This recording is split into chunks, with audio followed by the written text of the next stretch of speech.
It's dangerous when radicalism turns mainstream, which is what we see happening. In fact, a conservative reporter was just viciously attacked by an Antifa mob. Let's take a look at this.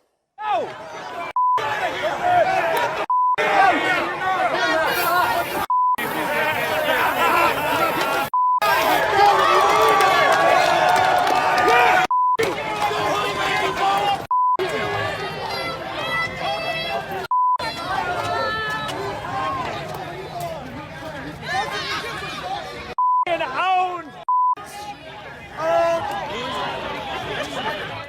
Okay, Dinesh, what's really troubling about this whole thing is how the media either ignored or seemed to almost endorse this attack, right?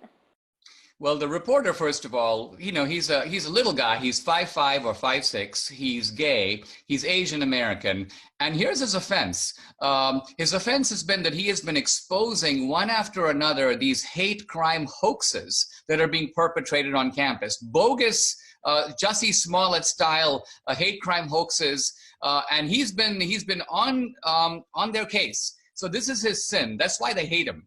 And they want to beat him up. Yeah. Now, this kind of fascism on the street, fascism in the name of anti-fascism, I mean, we haven't seen this in my lifetime in this country. You'd have to go back to Europe in the 20s and 30s to see this kind of costumed thugs beating up people in the street, and this being treated as mainstream politics. It's a very bad turn we've taken, and it's very important that these people be held accountable. Well, and isn't it a problem, Dinesh, that there is no accountability for these people because the mayors in many cases of these cities where this sort of thing takes place really don't do anything. They don't press charges. They don't ask their police force to go after these people in the way that they probably should be?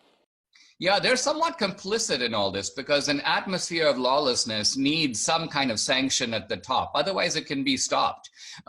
So I think that's right. There needs to be some sort of a civil rights investigation of all this. I think there needs to be some federal intervention because remember, the constitutional right of free speech applies to all citizens. There's a crazy debate on social media. Was Andy Ngo really a journalist or not? Well, it doesn't matter if he's a journalist or not. We all have the same free speech rights. Right. No, that's a great point. Well, we see that listen, it has gotten so out of control in so many cases. My husband just a little over a week ago had, a woman spit right in his face just because she didn't agree with his politics. He did nothing to provoke her. So we see that it has gotten out of hand and that people are feeling very emboldened. And it's a sad place that we've come to. And although not physical, assaults against conservatives online have also grown. Isn't this just organized suppression of conservative voices getting worse as we're approaching 2020? Well, the pretext of all this, of course, is the suppression of hate. And it's important to realize that hate has now become kind of a code word.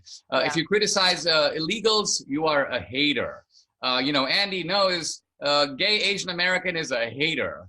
I'm a hater. Of course, we don't hate anyone. They just disagree with our politics. And instead of having a legitimate debate and let the people decide come election time, they're acting like they have to rig the rules to exclude hate. Hate has now become essentially a bogus term used by political people to shut down their opposition. A very troubling development.